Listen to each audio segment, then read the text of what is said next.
In this video, we're continuing our discussion of single degree of freedom systems. Here we're going to talk about spring mass systems undergoing vertical vibrations.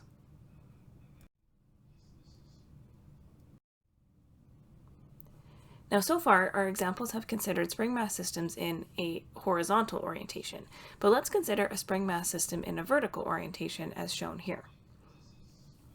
So the unstretched length of the spring is some value L naught. When we add a mass, the spring stretches. And so if this is in the equilibrium position, the amount of stretch in the spring due to just adding this mass here is delta static, the static stretch in the spring. Now, x coordinate here measures the distance to some arbitrary position from the equilibrium position, where y is another coordinate that measures the position of the mass at some arbitrary position from the unstretched length. So y is equal to x plus delta static, as we can see here. So the static deflection, delta st, at equilibrium is a constant. So that's something that is related to the amount of mass that's on there as well as the stiffness of the spring. So when we take the derivative of this, we can see that y double dot is equal to x double dot. So taking the derivative of this expression twice, where delta static is a constant, we get this expression here. Y double dot is equal to x double dot. Okay, so at equilibrium, we can draw the free body diagram, and it's at equilibrium, so the mass acceleration diagram, it's not moving. The weight is balanced by the spring force. So K delta static is equal to mg, which means that delta static is equal to mg over K. Now, when the system is in motion, the free body diagram, mass acceleration diagram, is shown here. So we've got, for our free body diagram, we've got the weight, the mg acting down, and we have the restoring force from the spring acting up. And so the amount of force in the spring is going to be ky, where y, again, is the distance to some arbitrary point from the unstretched length of the spring. And the acceleration is going to be my double dot. So again, the y is the amount of stretch in the spring from its unstretched length. So if we take the sum of the forces equals ma, with down being positive, we get minus ky plus mg is equal to my double dot, which we can rearrange like this. So this is the equation of motion. This equation is valid, but it's not in our standard form because we have this extra mg on this right-hand side instead of a 0. Now we can use the relationships that we talked about earlier to see how we can rearrange this. So we found that my double dot plus ky is equal to mg. We also found earlier that y double dot is equal to x double dot, and y was equal to x plus delta static. So remember, x was the coordinate measuring the deflection from the equilibrium position, delta static was the static deflection in the spring, and y was the coordinate measuring the deflection from the unstretched length of the spring. So we can plug these into our equation of motion to get the expression here, which we can rearrange. And we remember that from our static analysis, we said that K delta static was equal to mg, which means this value is equal to this value. And we find that we get the expression mx double dot plus kx is equal to 0. So now this gives us the standard form of our equation of motion. So even though we introduced the gravitational force, the equations of motion about the equilibrium position remains the same as in the horizontal vibration case. So we can ignore gravity, but also ignore the static stretch in the spring. Ignoring both provides us the correct answer. Ignoring one or the other would provide incorrect results.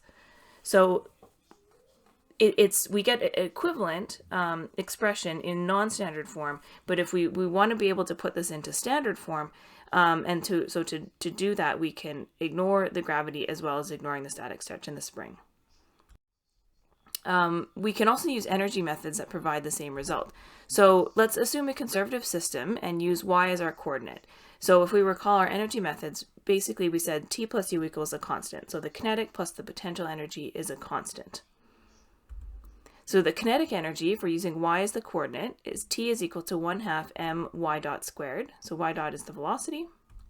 And our potential energy is going to be 1/2 ky squared minus mgy. So it's the stretch in the spring minus the potential energy due to the gravity. So the total system energy is given as T plus U, and this is equal to a constant. So now we can differentiate with respect to time, and we get this expression here. So the right-hand side goes to 0 because of the constant. We can then rearrange, factoring out the y dot, and we get this expression my double dot plus ky minus mg is equal to 0. So this is the same equation of motion that we got before in our non-standard form. Now we can do exactly the same thing, but with x as the coordinate. So in this case, the kinetic energy is 1/2 mx dot squared, and our potential energy is 1/2 k x plus delta static squared. So this is the stretch in the spring, minus mg x plus delta static. So this was, you recall this was y. So we can put this into our equation. T plus U is equal to a constant. We can differentiate with respect to time to get the expression here and rearrange this. And now we recall that k delta static was equal to mg, so those two terms go away. And we simplify to see that mx double dot plus kx is equal to 0. So again, we get our same equation of motion in standard form. Now, there are some cases where it's necessary to ignore the static stretch in the spring as well as the effective gravity.